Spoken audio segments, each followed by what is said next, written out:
Hi everyone, I'm Bharat Kumar Shetty and I got selected into Google Summer of Code 2025 under OpenMRS organization.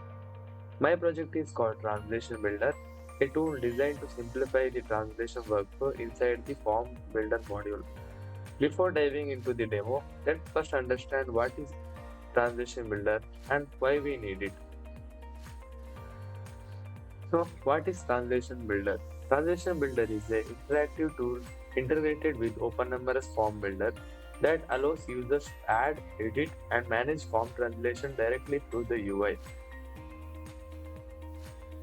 So, what are the current problems we have in OpenMRS related to translation? So, currently, there is no user-friendly way to add and edit translations. The user have to manually dig through the form schema, create the translation JSON files by manually, and they should understand. So to do that, they should understand the form structure properly. So it's as you know, it's time consuming, error prone, and especially it is so much difficult for the non-technical developer. So to solve the problems, we introduce the translation builder. So it automatically lists all translated strings and it allows translated translations in multiple languages, gives a live preview of the translated form, and lets user download the translation as the ready-to-use JSON file. So current project update. So currently we extracted all the translated strings from the form schema. We listed all the strings under the translation builder tab, added a model to edit translations, implemented language selector to switch between languages, live merging of the translation with the form schema, real-time preview of the translated forms, and a feature to download translated files in the JSON format. Let's see a demo of the translation builder, how it works. First, go to Dev3, log into the Dev3 with the credentials of admin and admin123. Let's do that.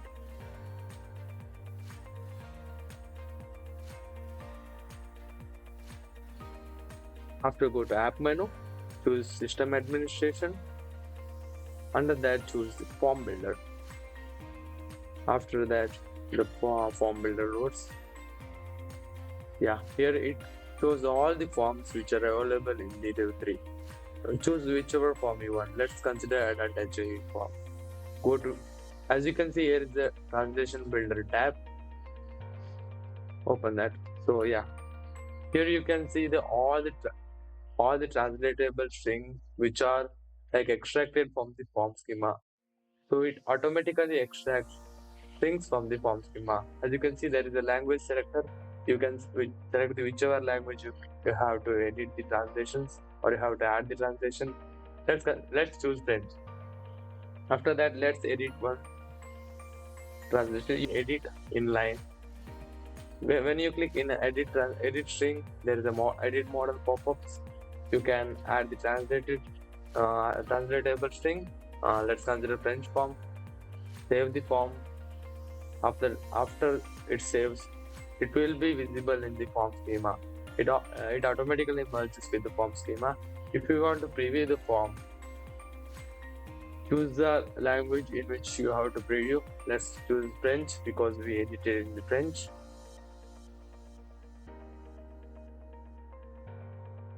After that, click render changes so that the form will be rendered in the French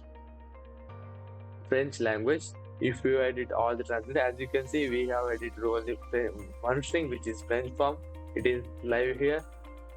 After that, if you want to download the translation file in a specific language, here we will like choose French. After that, the file downloads.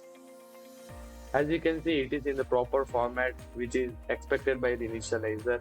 So it specifies in which language you download. One is translated and another is untranslated. In translated, you have the translated string which is the encounter details. Untranslated, you have all other strings which should be translated. Yeah, this is a small demo of the translation builder. So what's next? what's in the second part of the what after midterm evaluations. So after this, we are hoping to cover E2V testing so that it covers the translation builder workflows, and we have to write the unit test for the components, and we are also hoping to add a feature of fetch and display the existing translation files if it present in the backend, and also adding a support to upload the translation files to the backend. And I would like to sincerely thank my mentor and the OpenMRS community for their continuous support and guidance and feedback throughout this phase of the project. This journey wouldn't have been possible without your help. So if you want to follow me through this journey, and if you want to see my all my blogs, you can scan this QR code and you can see my weekly blogs there. So thank you everyone.